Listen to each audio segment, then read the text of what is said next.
जो चीरती हुई लोहे के हिस्से को गाड़ी के, और वो मुझे लगी तब मुझे एहसास हुआ कि हम गिर गए। फिर तीसरी गोली चली, इसने मेरा आगे वाला शीशा पूरा डैमेज कर दिया। चौथी गोली पे मैं नीचे हो गया, जो गोली आपने देखा कि वो सीधी उसमें लगी। अगर मैं नीचे ना होता तो वो मेरी छाती के आर पार चली जाती। फिर वो गाड़ी 10 मीटर आगे जाके रुक जाती है। वो दो हवा में फायर करते हैं जैसा मैंने देखा, और फिर उन्होंने फिर हमारी गाड़ी फायर किया। वो गाड़ी के वो फायर जो है गाड़ी के नंबर प्लेट पे लगी। मेरा यह मानना है उनको ऐसा लगा होगा कि हमने जो काम करने आए थे वो कर दिया, अब ये मर गया शायद, जैसा पहले कई घटना में हो। फिर वो शायद सरेंडर करने के मूड में थे, लेकिन जैसे ही मनीष ने गाड़ी को मेरे कहे से यू टर्न लिया, उनको समझ आया कि जिंदा है, तब वो वहां से भागे। हमने पुलिस को बताया कि ये गाड़ी का नंबर है, फिर उन्होंने उसको इंक्वायरी किया। पुलिस के अच्छे अधिकारी यहाँ हैं, उम्मीद है वो अच्छा काम भी करेंगे। लेकिन ये स्पष्ट हुआ कि अपराधियों में कोई डर है नहीं। कितने लोग थे?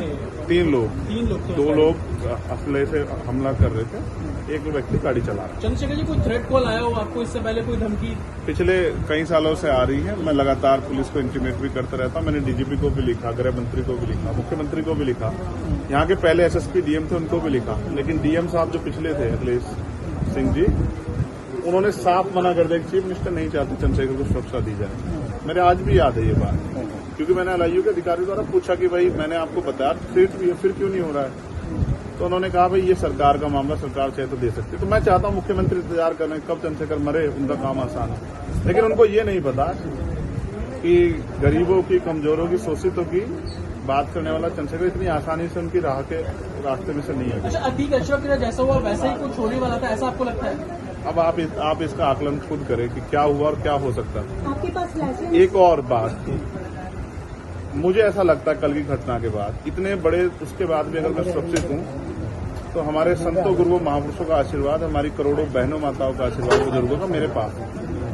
और मैं जो जिम्मेदारी मैं लेके मैदान में आया हूं, बाबा साहब अम्बेडकर, माननीय काशीराम साहब, सदगुरु रविदास जी का जो बेगमपुरा राज का सपना है, मानवता के राज का सपना है, संविधान को लागू कराने का है, इन वर्गों को अधिकार देने का है, जब तक वो पूरा नहीं होगा मैं कहीं जाने वाला नहीं। गाड़ी को मीरकपुर में छोड़कर अपराधी भाग जाते हैं, तो उसको कुछ और बता रहे, कुछ तो कहानी कुछ और नया मोड़ देने की कोशिश हो सकता है वो चाहते थे जो गुजरों और दलित समाज में एकता बनी है वो एकता टूट जाए। ये होगा ही नहीं कभी, ठीक है, ये नहीं हो सकता। एक आखिरी सवाल है, अमेठी पंचायत आप लोग कर रहे हैं अपनी मांगों को लेकर? हमारी लीडरशिप ने ये निर्णय लिया है कि जब 24 घंटे में गिरफ्तारी नहीं हुई तो हमें अपने लोगों को भी जवाब देना है। तो इसलिए शायद उन्होंने 3 तारीख का समय रखा है, मैं उसका हिस्सा बनूंगा। अमेठी के अंदर एक फेसबुक वायरल हुई है पोस्ट जिसमें आपको मारने की वो की गई है, क्या कही है उसके अलावा? ठीक है, देखिए लोकतंत्र है, उनके अधिकार है, मारे या छोड़े। मैंने कहा ना, मैं पहला थोड़ा ही जो मारा जा रहा हूँ या जिसको मारने का प्रयास किया, मुझसे पहले बहुत मरे हैं, लेकिन उनको कोई जान नहीं रहा था। मुझे लोग जानते हैं तो मेरी बात आगे बढ़ती, लेकिन मैं अपने लोगों को मरने नहीं दूंगा। ये भी मैं उनको संदेश देना चाहता हूँ।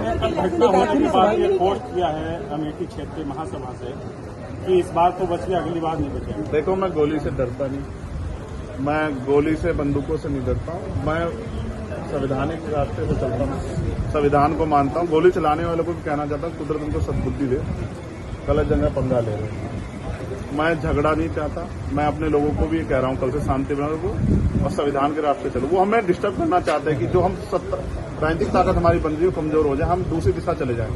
लेकिन ये भी एक अटूट सत्य है कि हम संविधान के जरिए जवाब देना जानते हैं, और किसी को गलतफहमी हो तो वो गलतफहमी सुधारने का समय है। वो क्यों कर रहे थे, वो पाला खींच ले, मुझे ही तो मारना है ना, वो बता दे मैं चला जाऊंगा मरने, मगर मेरे लोगों के साथ तो खेलना खेलें।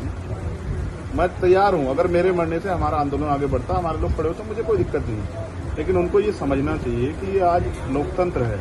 गोली की भाषा से एक चंद्रशेखर मरेगा तो क्या हो जाएगा, हजारों चंद्रशेखर पैदा हो जाएंगे। ये समाज, बहुजन समाज तो उपजाऊ समाज है, एक मरेगा 1000 पैदा हो, कितने चंद्रशेखर मारोगे? मारो, गोलियों में सत्ता का संरक्षण आपको है, मुख्यमंत्री आपका अपना है, खूब चंद्रशेखर को मारो, हर जिले से चंद्रशेखर पैदा हो। पहली घटना आपके साथ बाबा साहब अम्बेडकर और माननीय काशीराम साहब को सपना पूरा करे बगैर संविधान को लागू करवाए हम लोग जाएंगे नहीं। चंद्रशेखर भाई, पहली घटना आपके साथ मुजफ्फरनगर में हुई, दूसरी अब देवबंद में हुई, कि आप लगता है कि आसपास का क्षेत्र उससे पहले बुलंदशहर में? अगर पहली घटना पे ठोस कार्रवाई हो जाती तो अपराधियों के हौसले कमजोर होते हैं। लेकिन मैंने कहा ना कि एक रानी का नहीं, प्राइमरी स्कूल के हेडमास्टर का बेटा है, एक गरीब माँ का बेटा है, तो मर जाए क्या फर्क पड़ा, किसी को क्या फर्क पड़ता है? उनका रास्ते कांटा आसान से निकल रहा है। तो इसलिए उनको लगा कोई वो नहीं, लेकिन जनता समझ रही है। मेरे एक एक खून का जवाब मेरे लोग जो है ना मुझे संरक्षण देके लेंगे एक आखिरी सवाल और सबक सिखाएंगे भारतीय जनता पार्टी की सरकार को, जिसके अब संरक्षण में गुंडे पड़ रहे हैं। एक आखिरी सवाल है, क्या ये पॉलिटिकल अटैक था आपको लगता है? पुलिस जांच कर रही है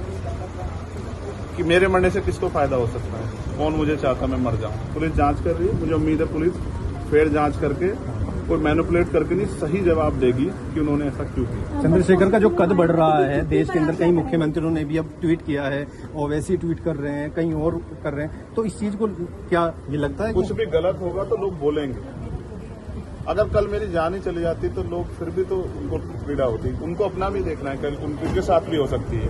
ये लाइन ही विचारधारा ही गलत है कि गोली से ऊपर, और ये बीजेपी की भाषा है, गोली मारो सालों को, ये वही उसी वो उपजाऊ हो रही है।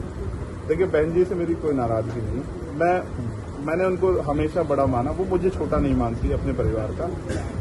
उनको ये घटना छोटी लगी, शायद अगर मैं मर भी जाता शायद उनको इसमें कोई शायद बुरा नहीं लगता, मुझे उनसे कोई दुख नहीं। मेरे लोग मेरे साथ हैं ये बहुत, और वो समझ रहे हैं कि जो उनके लिए मरने को तैयार है, जिसकी जो जान पे जिसकी बनाई है वो हमारा अपना है।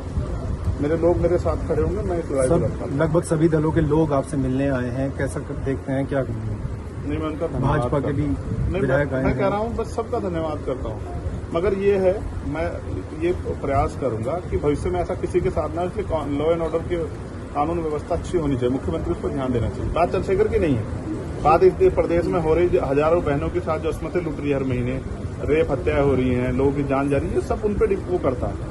तो वो मुख्यमंत्री पद पर बैठे हैं, अगर वो इसको संभाल नहीं पा रहे हैं तो क्या फायदा, फिर उनको इस्तीफा दे देना चाहिए। फिलहाल आप ठीक है, डिस्चार्ज किया जा रहा है? हाँ ठीक। आपके कार्यकर्ताओं ने आज जो है जगह जगह ज्ञापन दिया है, सहारनपुर में दिया, अगली रणनीति क्या रहेगी किस हिसाब से? कोई रणनीति नहीं, पार्टी के सीनियर लीडर जो तय करेंगे हम लोग उस पर काम करेंगे। और दूसरा मेरे पीठ में जहाँ गोली लगी है वहाँ ड्रेसिंग जारी है, ठीक है, पहले से आराम है, बस एक जलन और घाव है, जख्म वो तो है ही, सांस लेने में दिक्कत थी, बीपी जो है फ्लक्चुएट हो रहा था, फ्लक्चुएट अप डाउन हो रहा था, वो ठीक है पहले से। ठीक है, चलो ठीक है, चलो पहले